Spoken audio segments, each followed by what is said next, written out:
we are again. We're still talking about postpartum. Yep. This is round 2. So many more questions. And we had a great time. time. Enjoy it. Talking about it. So we recorded all of this in one go. So yeah, this episode is going to pick up exactly... Except for the interruption in the middle. Yeah. It's going to pick up exactly where it left off last week, which was that Maggie, wow, I've never called you that. Where did that come from? You haven't. Don't call her that, by the way. She doesn't like it. It's not her name. Your brother calls me that, and it's fine, but anybody else feels weird. Yeah. We are going to pick it up exactly where we left off last time, which was when Megan was talking about how great it was that people that she didn't have a close relationship with, but that had been moms, reached out to her, and how that really touched her, and she actually cried a little bit, and it was wonderful. I cried before. I cried last week and picked back up this week. Yeah. And then, yeah, that's where we will jump in now. So we hope you'll enjoy this episode. Enjoy. Remember where we left off? I was crying about how great moms are. Oh, community. Really nice. Yeah. Yeah. And I hope that I get to do that for other people in my life too, because I know that I have not done that for people that have had babies in my life, because I felt like I was intruding, or I felt like, you know, I would let them ask for what they needed, but there's no way I would have done that. And knowing how I felt there just feels very empowering, and like offering other people what I was able to get from unexpected places, just because they were moms and had done it before and knew that it was hard, and that you're not going to ask in that situation. So yeah, that was wonderful. I have something. You're sitting higher than before. You're cut off in the Zoom, and it was. Oh, I am. If you were going to be, because you did that last time, and for the last 10 minutes of the recording, you're cut off. So I'm wondering if in the phone camera you're also. No, in the phone camera I should be fine. Okay, but, and that's fine. But yeah, I'll move my computer back. I might be in a different place, so sorry if it looks weird. But I just realized when you said that the cushion that was behind me fell down, so now it's under me. Oh, that's why. Okay. Yeah, I've heard a lot of people say too that the question, I mean, it's wonderful. The question, can I help you with something? Or, saying, reach out if you need anything. And also, probably the person in this situation is not going to be able to have an answer to that. Like, I don't know what you could do. And also might not feel comfortable asking for something. So, when I hear people talking about giving out tips for people that want to help other people in postpartum situations, to offer specific things like, can I bring you something to eat? Can I come wash your dishes? Can I come do your laundry? Can I come walk your dog? Can I come pick up your older kids for a play date? Offering specific things. I wanted to put that in here because I really like that. And I kind of heard that from you too. Definitely. Yeah. Well, and especially the people that it was coming from were people that that, like I said before, I'm not close to, or, wasn't super close to at the time. And so I would never have, if they had said, hey, reach out if you need something, I never would have done that. Yeah. It was more like I make a mean broccoli cheddar soup. Can I bring you some? And that was perfect because, and my response to that, because this is someone I know from work and I don't know them very well. I was like, well, I'm not turning down any food these days, right? So it let me say yes, without saying, you can drop it off, blah, blah, blah, blah, blah, which is something I'm not comfortable with. You know, like, Yeah. It was just really, really lovely. And the way that they offered was also just really lovely. So yeah, that was great. And I look forward to doing similar things for people having babies in my life. Yeah. Me too. But we didn't have a meal train or anything like that. So we did, again, because we don't know a lot of people around here locally, all of our friends are far away. So I think my sister sent us like a meal box from somewhere, one of those, prepackaged meal things. Mm-hmm.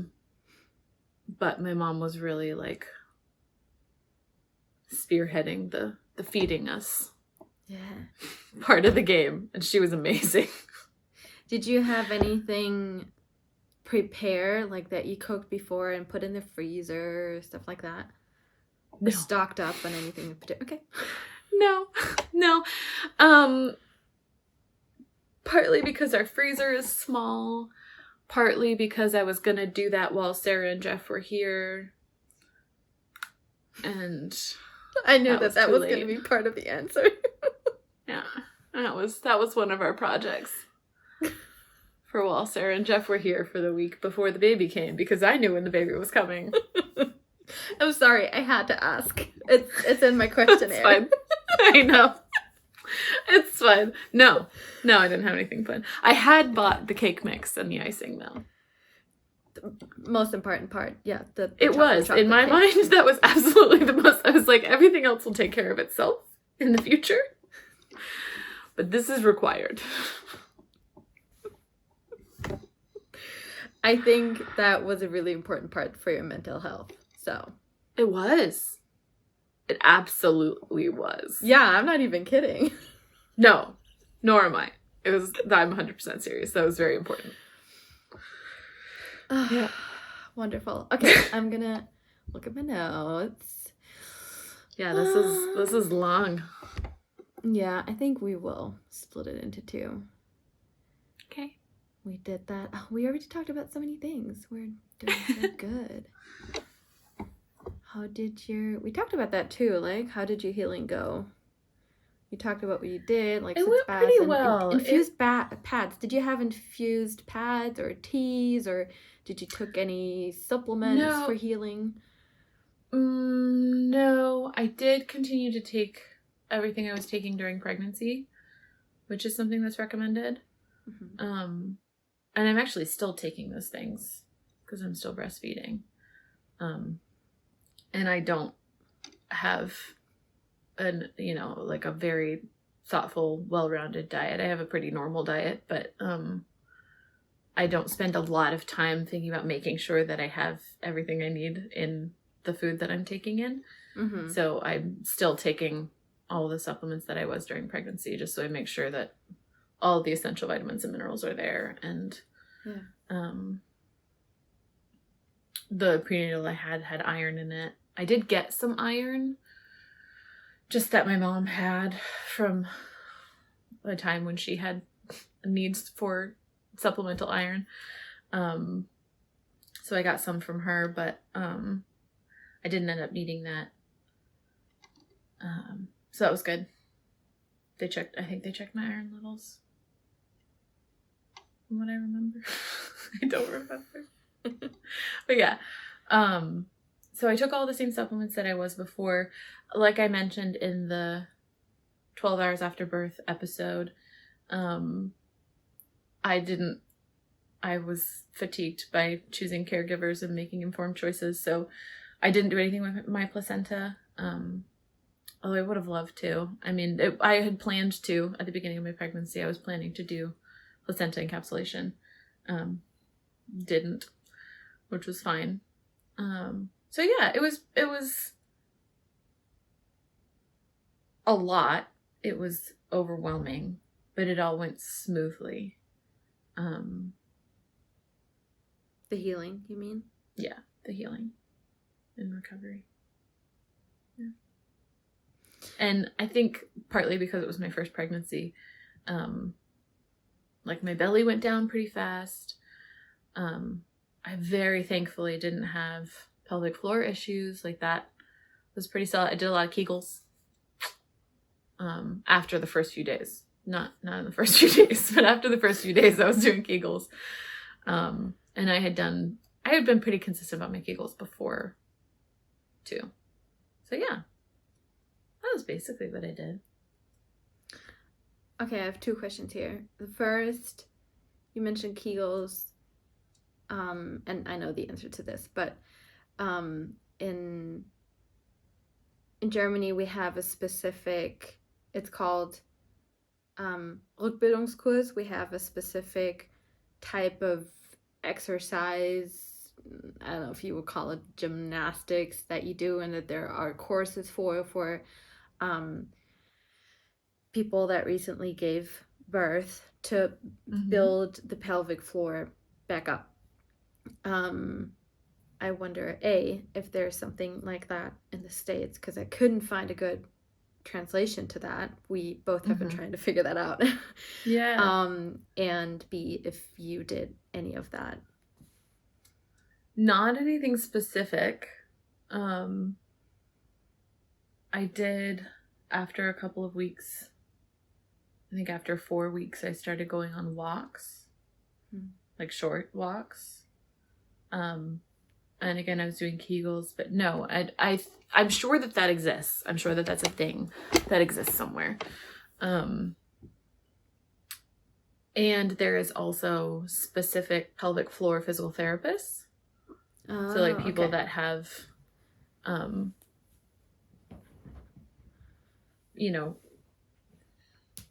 longer lasting effects on their pelvic floor because of birth, and probably because of lots of things.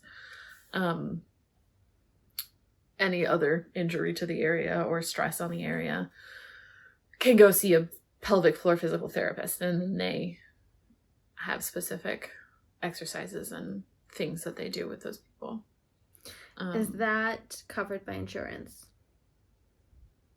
Yeah, with all insurance, it depends on your insurance, and it depends on your level of coverage, because America. But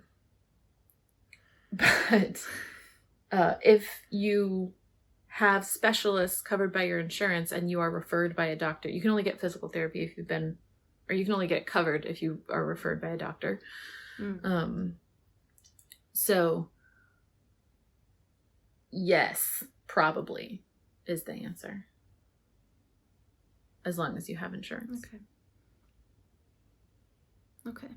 Yeah. Cool. My second question was also something that I hinted at earlier.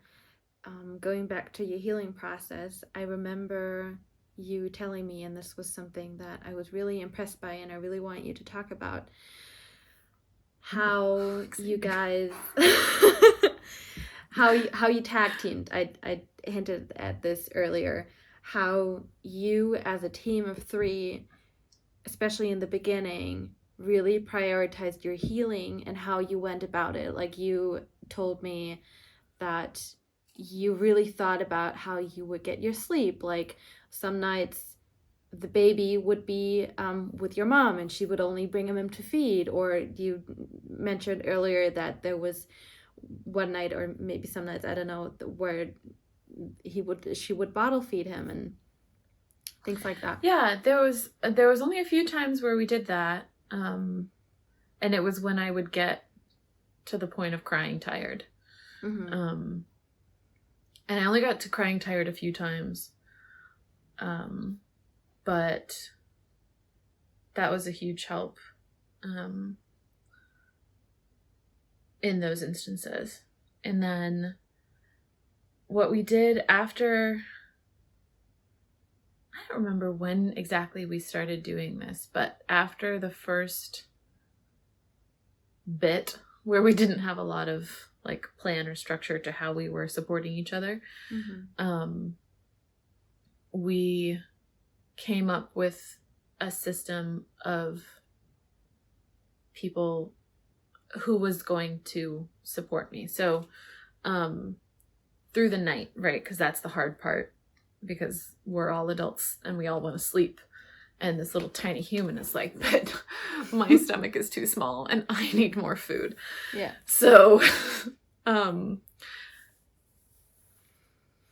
we came up with a system where Hunter finds it so difficult to wake up in the morning. And my mom is like a super early riser.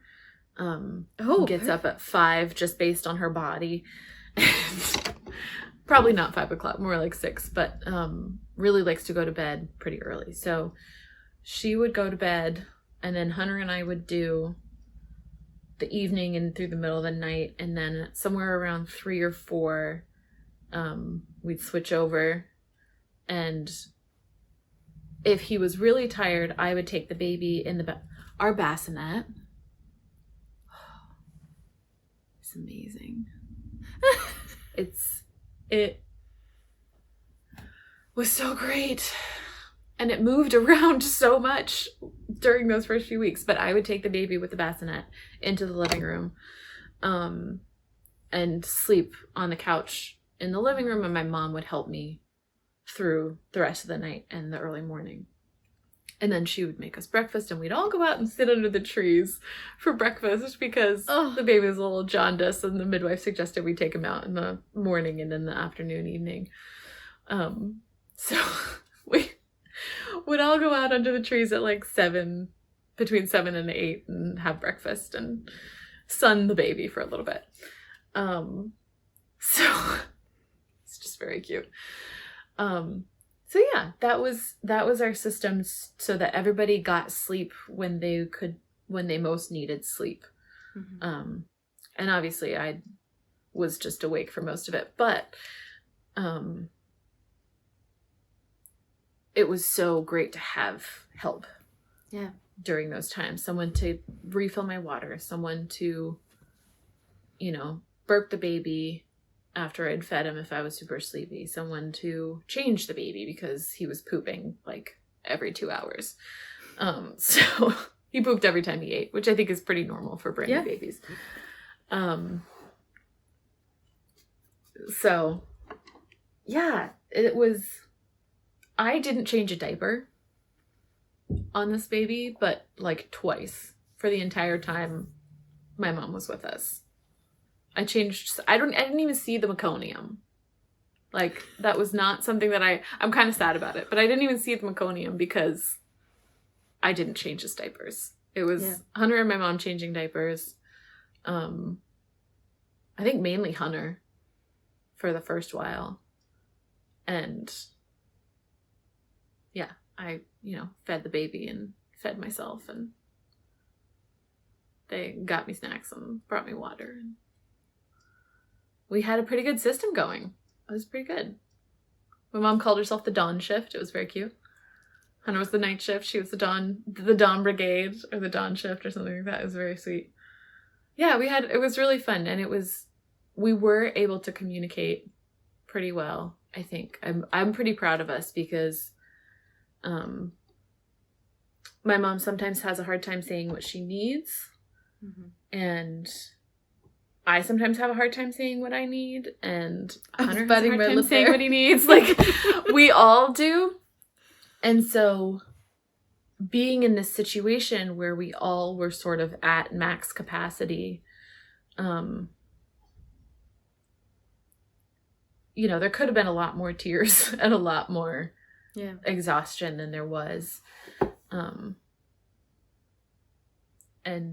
I'm pretty proud of us all for communicating around that stuff. It didn't always go exactly perfectly, but, it never will. And it went really, really well. So I think that's pretty spot on. Yeah. Yeah. I think being able to communicate your own needs and also leaving room for other people's needs in a postpartum situation is difficult and also necessary. Yeah. And I think the necessity of it became clear and actionable because we were all at max capacity, Yeah. So it wasn't like there wasn't room to not communicate because we couldn't just make it up in the after. We had to figure it out. Yeah. Which is another reason why I'm so into talking about this.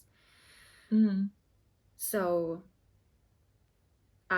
mainly for myself, but also now that we're doing this to help other people be aware of this and talk about this with their people.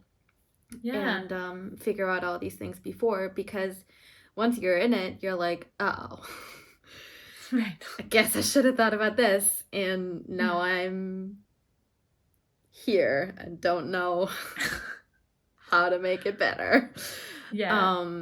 So, like, I'm a big fan of thinking about these things, talking these things through, trying to imagine how would I feel in this scenario? Where is my energy level? Where are my boundaries? Where are my priorities? Where are my strengths, weaknesses? And who can I ask for help? And what are their boundaries, strengths, weaknesses, and so on, to have this situation, because it is a lot to deal with. Like, the person that gave birth, their body has to do a lot of healing. If they're breastfeeding, their body also has to supply milk. Their body has to bring their blood supply back up, because you do a lot of bleeding. Or down. Also, I want to ask about iron. And they don't sleep a lot. Everyone that's taking care of the baby doesn't sleep a lot, but the person that's doing all the healing, that's what the body needs for healing, right? We need to sleep. So that's why the healing is so hard, because you're not getting a lot of sleep, and you need a lot of food because your body is doing all this work for healing. And if you're producing the milk, also producing milk. Exactly. If you're breastfeeding, then you also need a lot more food for that, because so much more calories that you're giving away, you need to put them in. And I think it's like 300 to 400 calories a day you're supposed to eat extra. That's a lot. It's significant. And like all the hormone changes, so you're also going through mental things, because our hormones have an influence on that you can't, I guess you can try to prepare, but you won't ever know how it's going to be. So all these things, right? So I like to talk about this and prepare for it. Now, before I forget, you mentioned supplementing iron. And again, we're talking about all of the things. If you think this is gross, sorry. But I'm going to ask you, did taking iron make pooping hurt? Because it hardens the... Yeah, that's what I hear. That was never an issue for me. Oh, congratulations. With the hemorrhoid, I was like, oh. I know. Well, I did. So my first poop back, I did use milk magnesia. Oh yeah, you told me about that. Talk about that. It was very not hard. Just about the wateriest poop I've ever done. It was bizarre. It was like very weird. It was just very weird. So hold on, go back. Your midwife told you take this because it makes it easier because it hurts when it's hard, and then you took it and it was great. Yes. Yeah, my just midwife reiterating said, because people might not know. Right, my midwife said milk magnesia is, pretty chill in terms of, not in terms of effectiveness, but in terms of like stuff that's in it. And I have no idea what it is, but she recommended it, so I went with it. Again, we were at the I don't care about being informed place again. And you trusted your midwife. And I trusted my midwife, importantly. So I got some milk and magnesia. I only used it the once, because after that, pooping was not the issue with my hemorrhoids. So, sometimes it was very painful, but not to the point of being afraid to poop. Mm-hmm. So there are levels. Very painful means a lot of things, but it wasn't pleasant. but not to the point of not wanting to poop. And my poop did not get harder based on iron. I wasn't constipated because of taking iron. There was iron in my prenatal from the very beginning, which you don't necessarily need it in the first trimester. And it's not always the most absorbable in pill form. And I think it can interact with other things that you're taking. So some people want to take it separately so that it's more easily absorbed, and also so it doesn't interact with other things in your multivitamin. But my iron levels were always fine. I think they were like a tiny bit under ideal at one point. And so my midwife was like, have a spinach smoothie once a day. And I was like, can do. Sounds great. Yummy. Now I want a spinach smoothie. It was great until I wasn't allowed to eat bananas anymore. And then it was less great. Because... What about dates? Spinach and what? What about dates? You're supposed to have those at the end of pregnancy anyways. No, dates also no. What? Yeah, it's just too high in sugar and carbohydrate at that point. Oh, okay, yeah, of course, right. I went what? Because I was like, do you not? They tell you to take dates. No, and I did have dates at the end. Toward the end, I had like a few dates a day or something like that. Whatever they tell you to do, it might even be 6 dates a day. Woo! I had them in the form of date brownies. So it was like dates and nuts. So it was, a protein and a carbohydrate. So it was fine. And it was the end of the pregnancy, so I was less worried about what I was eating and how it would affect the growth of the baby, because I was like less than a month out from having the baby. I think it was like 2 weeks. I don't remember. I don't remember the details, but I did eat the dates at the end of the pregnancy. But yeah, iron levels. No, iron never made me constipated. I took it the whole time. I never took the more absorbable, higher concentration iron. So that might have made my poop harder. I also started to drink coffee every day once the baby was born. So that could have been counteracting whatever the iron would have done. But my poop was always very normal. Cool. I'm very glad for you. Normal to soft, I would say, even. You're welcome. Perfect. For specificity in that front. All right. What else? Anything else you did for healing tea? Specific food, symptoms, placenta. We just talked about that. Did you prepare anything? We talked about that. No. Well, you had planned to, though. So I did. I had planned to. I had recipes bookmarked. Oh, look at you. Yeah, I was ready. It's just not ready for the baby to come before the due date. Here we are. We all made it through. That. Yeah. Oh, this is a big question. We might not want to get into it. How did breastfeeding go is something I wrote down. How did breastfeeding go? It was...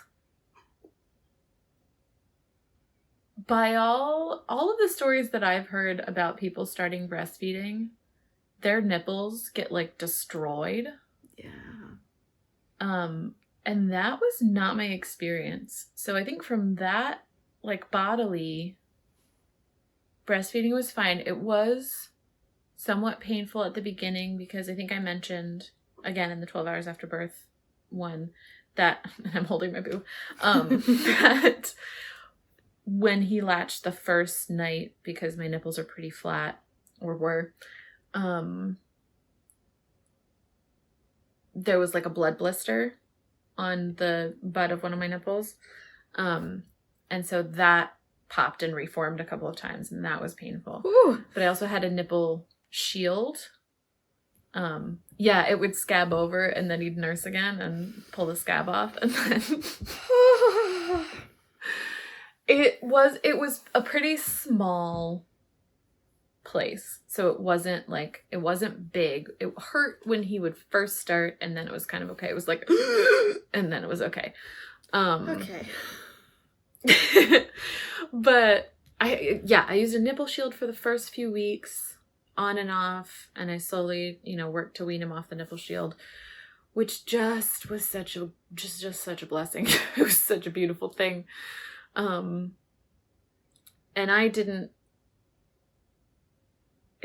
look very hard into all of the thoughts and opinions that people have about nipple shields, which just from the skimming of the surface that I did are many and strong.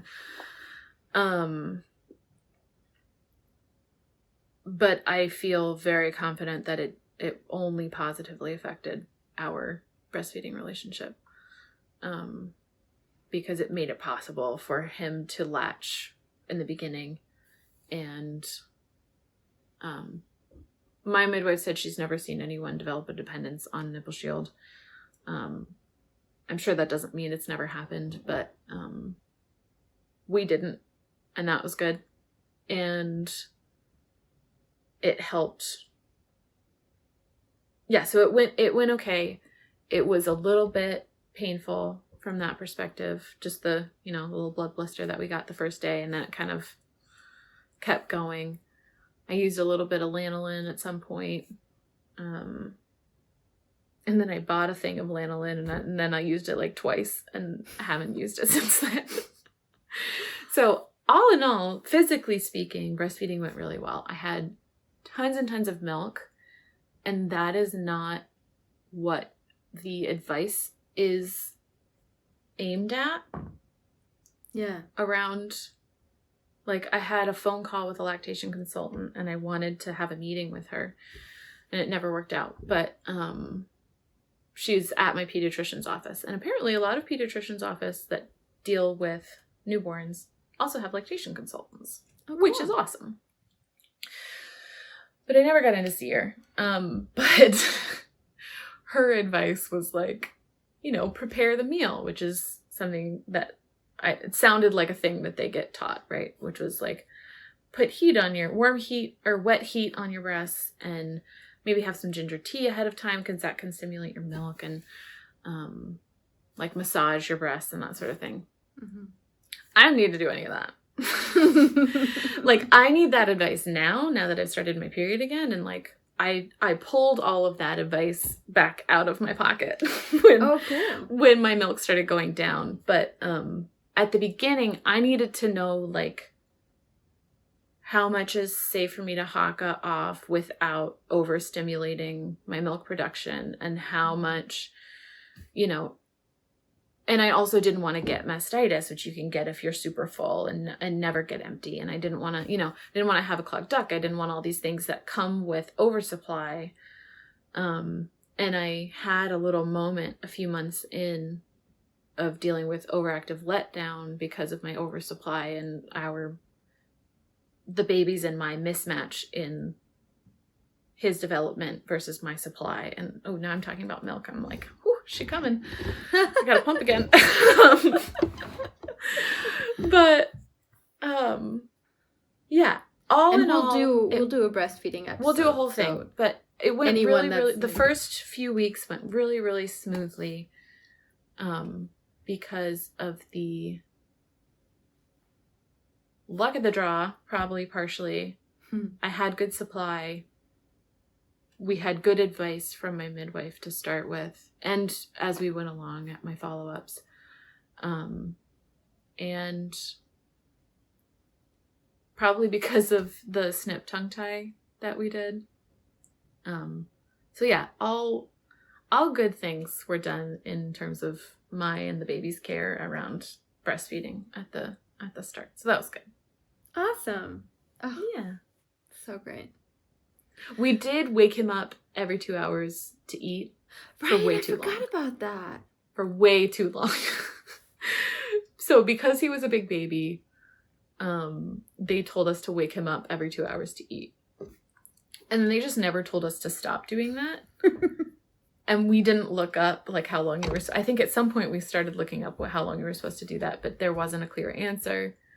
And so at like our 4-week appointment, I think we asked, and they were like, oh yeah, no, you can stop doing that. And I was like, okay, fine. It was our 2-week appointment. It wasn't that long. We wouldn't have made it that long. But yeah. That's a perfect segue for my next question. Good.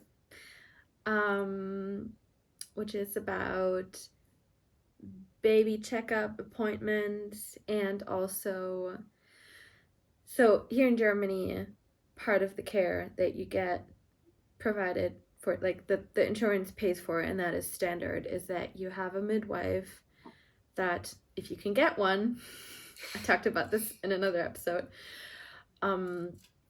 that supports you in postpartum, that after you have the baby, I think they first come like every day or every other day, and then every week, and then every 2 weeks, and then sometime. So, and they then check you and check the baby, and, you know, can help with the lactation advice and the pelvic stuff and the bleeding and all of that. So here, most of that is taken care by the midwife Kegels now that comes to your house. Yeah. So I was wondering how that usually is in the States and how it was for you. I don't know how it usually is in the States. I know that people usually stay at the hospital for a day or two. And then I'm sure that they have follow-up appointments with their OB. Mm-hmm. But I don't know specifically what those look like. What I had was probably pretty standard, right? So I had a quote-unquote 24-hour, which ended up being Saturday. So it was more like a 48-hour follow-up. And then a 1 week. No, because I also went in Monday. Huh. I went to the birth center 3 times in the first week. Oof. And they usually come to you. That's their policy, is to travel to the person that gave birth. But I live outside of their radius for doing that. So they do that up to 30 miles away. And anything further than that, you come into the birth center. So we did 3 hours round trip, which ended up being more like 5 or 6 hours round trip journeys to the birth center in the first week. And then we had a 2-week follow-up, a 4-week follow-up, and a 6-week follow-up. Mm-hmm. And that was for me and for the baby. The midwives do newborn care as well. So, for the babies that they deliver. So yeah, we did that. Those visits. That was really lovely. It was a bummer that it was so far away because it was exhausting, and hemorrhoids and sleep, and it ended up being all 3 of us going for most of them because Hunter and my mom both were so tired because they weren't sleeping either, right? Yeah. That I couldn't drive, especially that first week. I think you're not supposed to drive for 2 weeks, maybe more. I think I wasn't supposed to drive for 2 weeks. So all 3 of us went, and they, broke up the driving, and we got some terrible fast food along the way at some point, and that was rough. The first week was really rough because we also, it's a long story, but we ended up going to pediatrician appointments too.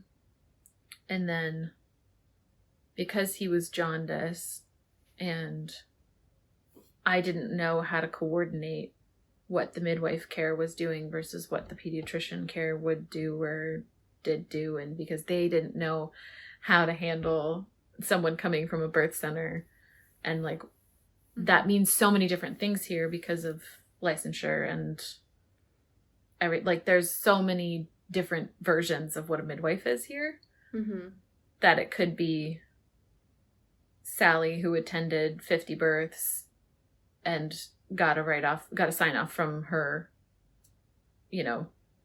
midwife overseer, trainer. Or it could be someone who went to school for 6 years and, did all this other thing. So and everything in between.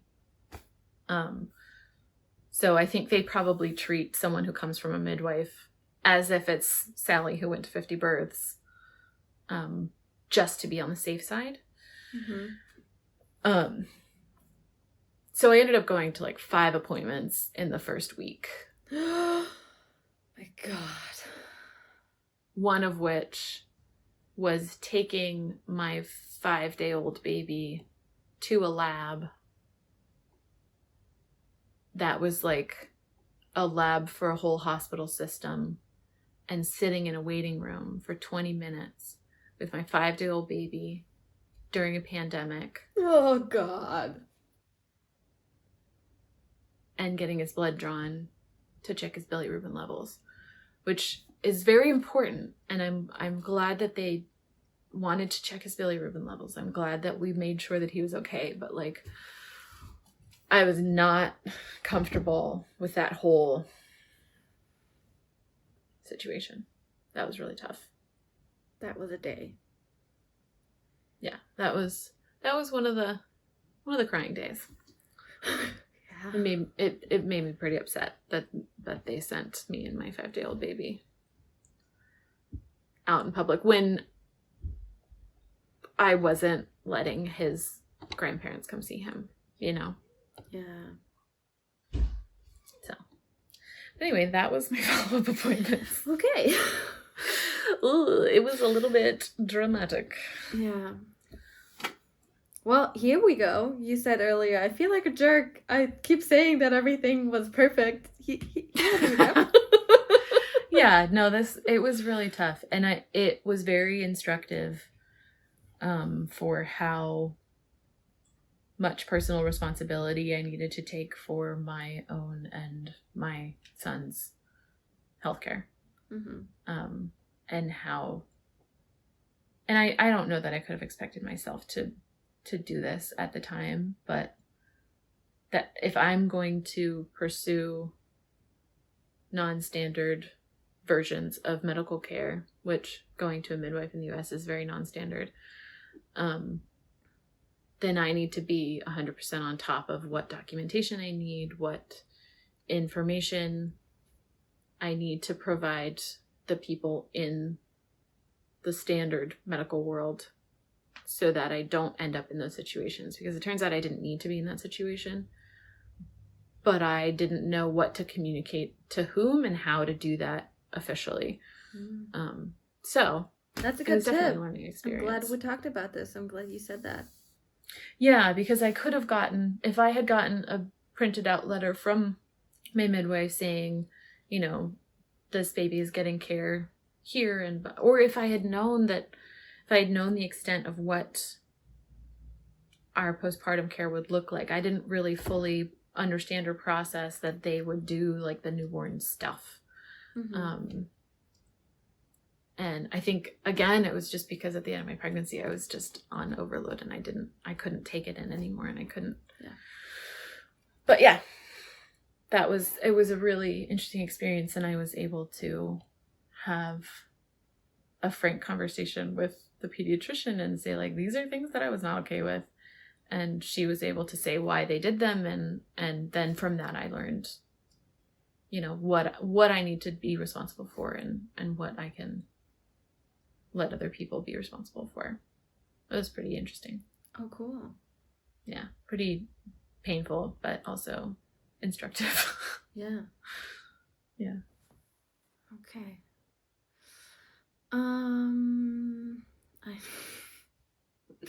when did you start back up exercise? I just laughed at that question. Lol. Yeah, because of that. So, blowing over that. I started walking again at about 4 weeks. And then I was taking short walks, like 10 minutes. And then I started taking longer walks after 6 weeks. So. And you haven't gone back to your 5 days a week gym routine that hasn't happened yet. Right. Yeah. No. Yeah, I haven't gone back to that. Yeah. Okay. It's because of the pandemic. It's not, it's I would be going to the gym all the time. Right. Right. But it's not safe, so I don't. Yeah. Okay, cool. Ooh, here's one. When did you, so going back to healing, when did you feel okay to have sex again? Because you also mentioned this earlier. There's this standard thing out there that people go by, 6 weeks. Yeah. Which doesn't need to be, like, it's also a very individual thing, right? So I wanted to ask when your body was... Which felt like such a long time at the time. Not to give you too much information. Well, it felt like a really long time. Give as much as you want. And it was a long time. And we did do some other stuff that wasn't, P&V type situations. But I think it was 7 or 8 weeks. It was after 6 weeks, but not super, super long after 6 weeks. And it wasn't 100% comfortable at that point. And I would say it took probably a month or so after that for it to be, to feel the same, to be normal, where I didn't have to be proactive about what exactly we were doing. Yeah. And that's what I will say about that. Cool. Thanks. So yeah, it was longer than 6 weeks. A little bit.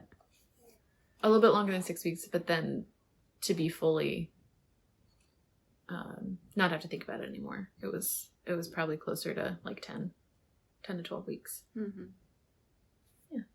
Which I think, though, the process in there is important. So probably if someone would wait, or like if you had waited 12 weeks, the first time would not have been, don't need to think about it. It would still have been a process, I don't know. Right? Probably. You're probably right. I'm not sure.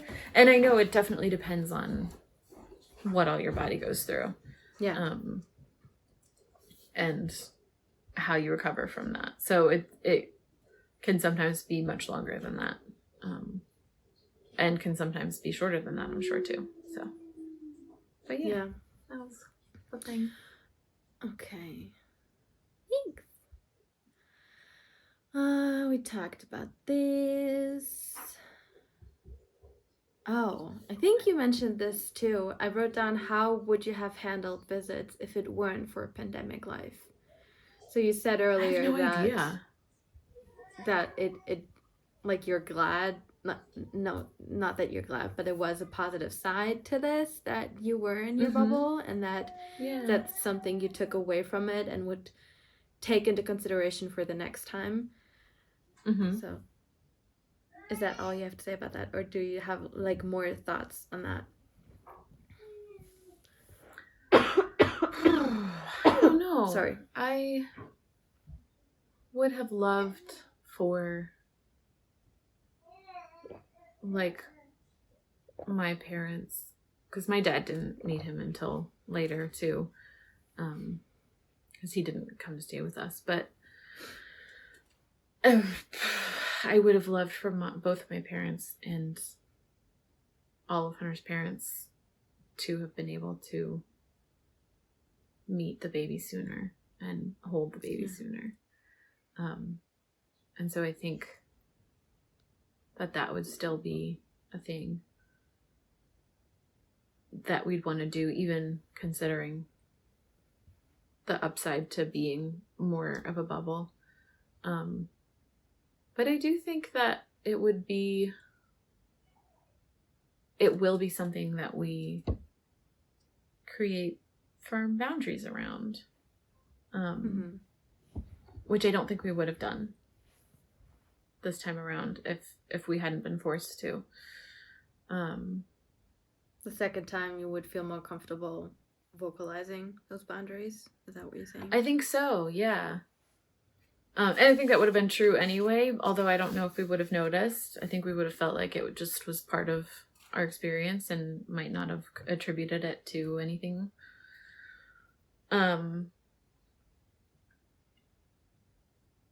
Yeah. So I think this whole experience of having a child and being pregnant and having to advocate for another life and all of that has made it a lot easier for me to speak up about those kinds of boundaries, because he can't speak for himself. And that was, part of that was learning in my prenatal care how to advocate for myself and for my unborn baby. And then in dealing with the pandemic, learning how to create boundaries and advocate for that newborn baby without an immune system. And then also realizing the value of that bubbled time to him, probably as much as to us. Yeah. I think all of the learning that I've done so far about being mama bear and advocating for, but for both of us, for Hunter and I both, advocating for this little human that we're responsible for, has been such a huge change. It's hard for me to advocate for myself and other people, and it's something that I'm working on personally, and having the experience of being required to advocate for this little baby has been a really, really helpful part of that growth. So I think that's all I'd say. I would say having to set boundaries, being forced to set boundaries, was really valuable for us in practicing setting boundaries. So yeah. I don't think we'd keep everybody away forever. I think we'd probably do short visits with people that are really close to us, and then expand outward from there slowly. I mean, our baby still hasn't met a lot of our families, because here we are in 2021 purple pantsuit. Yeah. So yeah. Okay, thanks. Yeah. All right, I think how was sleep is the last one I've written down here, but we talked a lot about that. Do you have wait, to add no. to that? I want to brag about my baby for a second. Please do. He, like I said, we had to wake him up, and we were waking him up for too long, but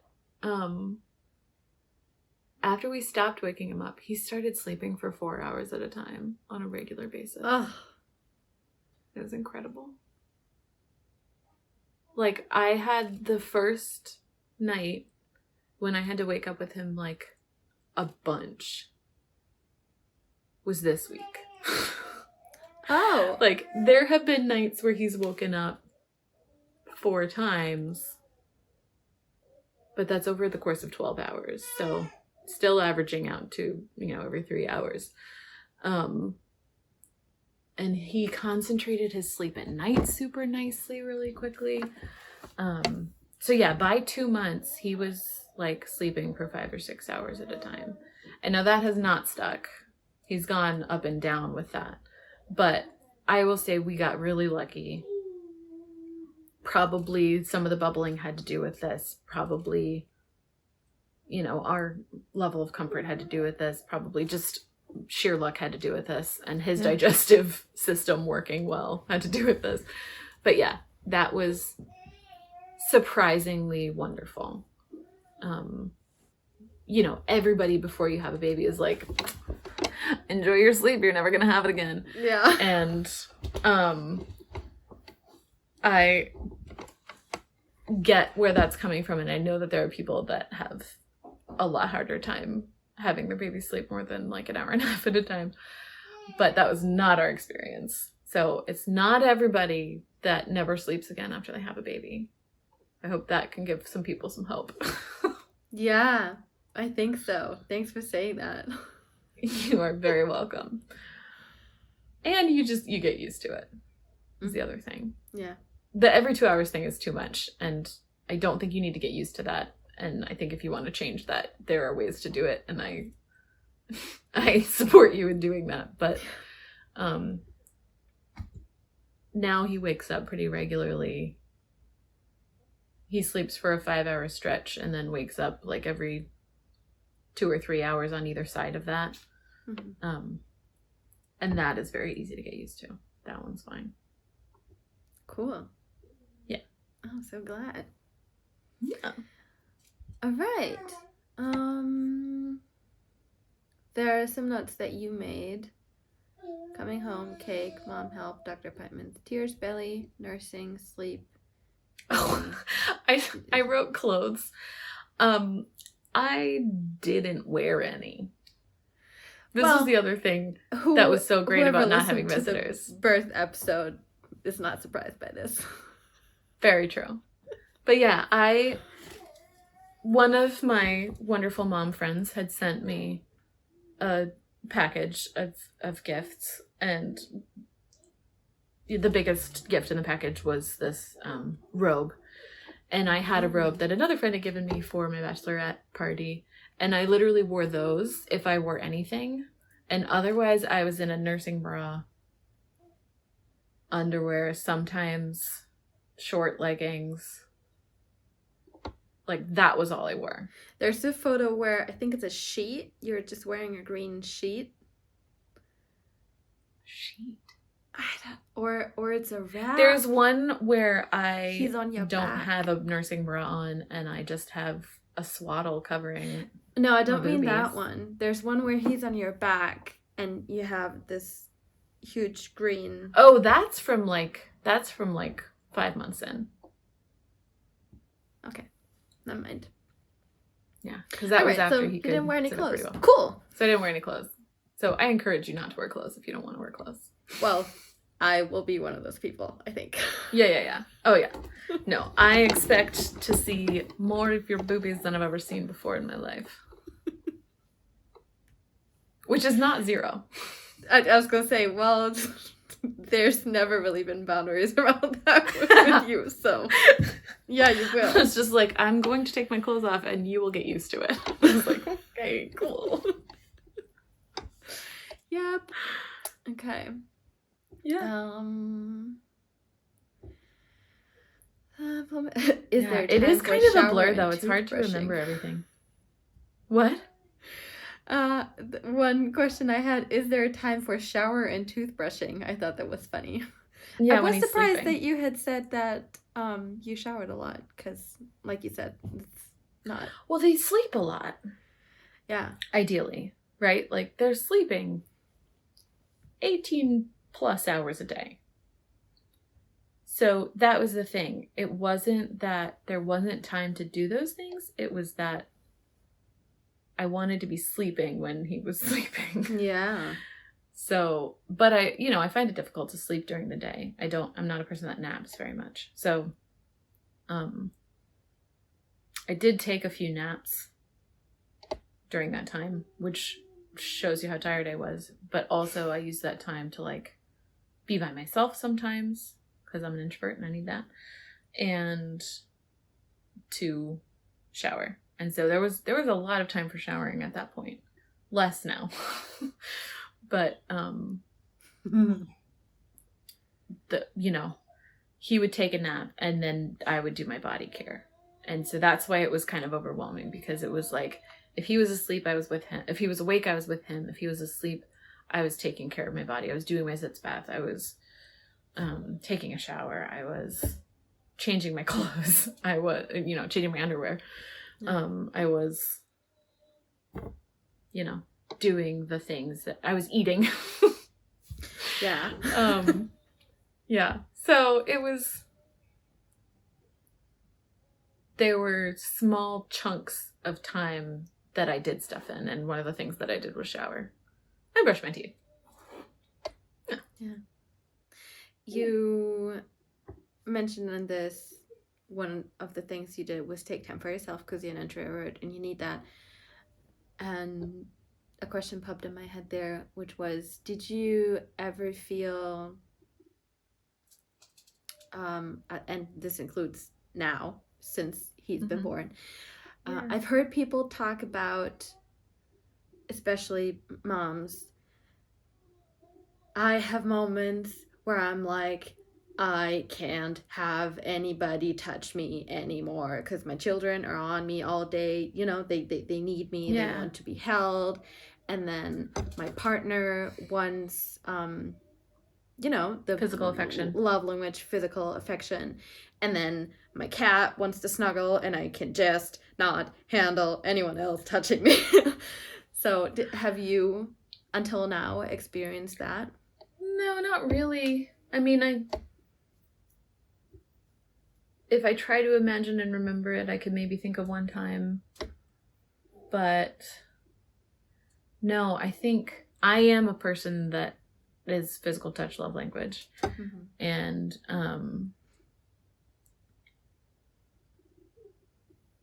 so maybe not so, but so I don't feel overwhelmed by his physical touch, the baby's physical touch. Partly and I also don't feel filled by it. Like I love cuddling my baby and holding my baby, and when he lets me kiss him, that's wonderful. And when he lets me like put my face in him, that fills me. But I know, right? But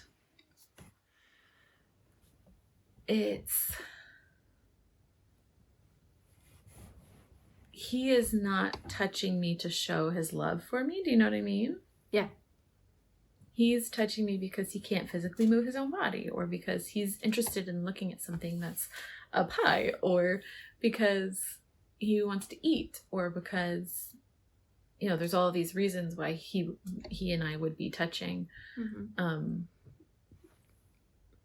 that aren't like to communicate emotion. And I would need a lot of very intentional touching. This sounds sexual, but it's not. Yeah, I was gonna say. To be overwhelmed by touch. Right.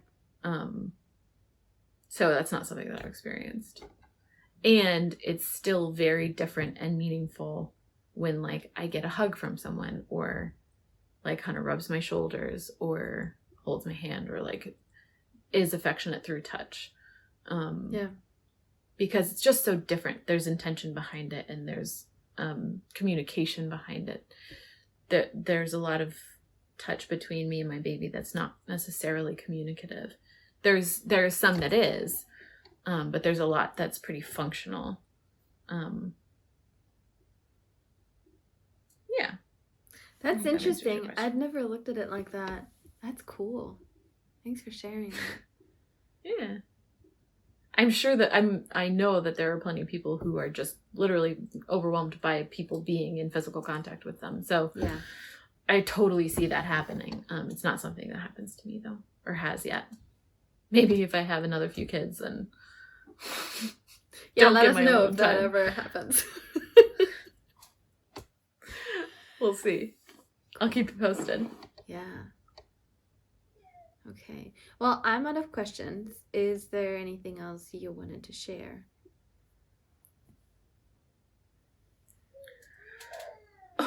Hello, baby.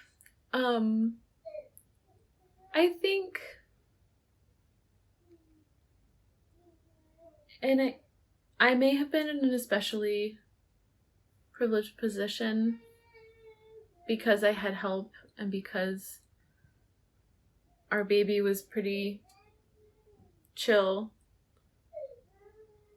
But there was a lot that was really beautiful and enjoyable and just nice about our postpartum time and our like brand new baby time. And all of the narrative around about to have a baby is about how your life is over, about how there's like a little smattering of like, you get to squish the face, you get to squeeze that little baby, you get to meet him in person, you know, there's a little bit of that, but most of it is like, you'll never sleep again. Somebody told me you'll never get to poop by yourself again. Like, yeah, I hear that a lot too. There's a lot of like, get ready because your life is about to be terrible. And obviously I've talked in this whole thing about like crying tired and like being exhausted, and there is a lot that's hard. But my hope for people with a newborn baby is that they have the help that they need to enjoy that time. Because it's really sweet and it's really cute. And it's also gross and exhausting, but it's like, what I remember is the breakfast under the trees and watching my baby look at the light dancing on our shed as the sun was going down, and like laying in bed with Hunter and the baby and just like cuddling, and it was so nice and fun. And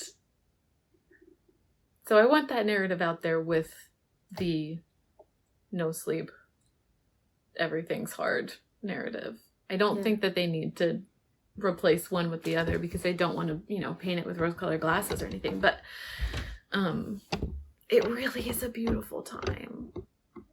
And I want to be excited for people that are about to have a baby. I don't want to tell them their life's about to get terrible. I think that's nice. Yeah. So that's the only thing I would add. It was really nice. And I was lucky that it could be nice for me. But it's possible that it is really nice. Yeah. So, yeah. That was beautiful. Thank you. Ooh. Everybody should have babies.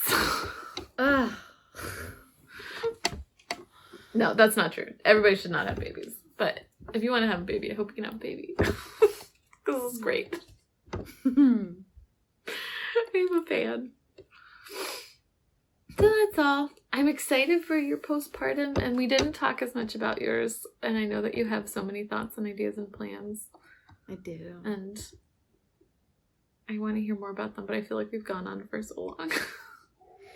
Yeah, I was trying to think now if I should try to do it in 3 minutes or if we should, I don't know. We should just do another episode on it. Yeah. Maybe we can take a poll if people are interested. Then yeah, well, the thing is, Hannah has given so much more thought and planning to this than I did.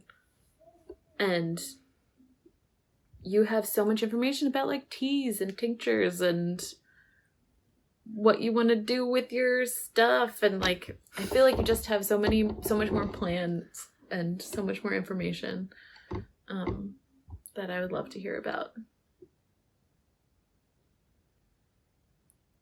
And so I hope other people are interested too. So anyway, maybe we'll do that. Yeah.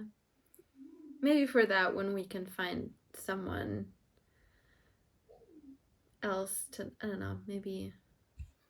Yeah, maybe a postpartum doula or something like that. Supports people in postpartum, or someone that. There are postpartum doulas that do that sort of stuff too. Yeah, exactly. Yeah, so we'll think about that. Let us know if you're interested in that episode. Let us know either way if you have any more questions about postpartum, if you have any comments, if you have any stories that you want to share. Yeah. We want it all. We're going to hopefully bring on some other moms at some point and have them talk about this sort of thing. Yeah. Let us know if you want to be on and talk about anything in specific. We're looking for people to be on here. We haven't been brave enough yet to have people on, because we have a list of people that we want to get on, but we're a little bit nervous about the technical mostly for technical reasons. But yeah, exactly. But let us know. We'll put you on the list, and we'll take the leap at some point. Yeah. Okay, cool. I had a great time. Thank you. Me too. I love hanging out with you. Oh, this is the best. Okay. So off we go. We'll talk to you next week. Very well. Bye.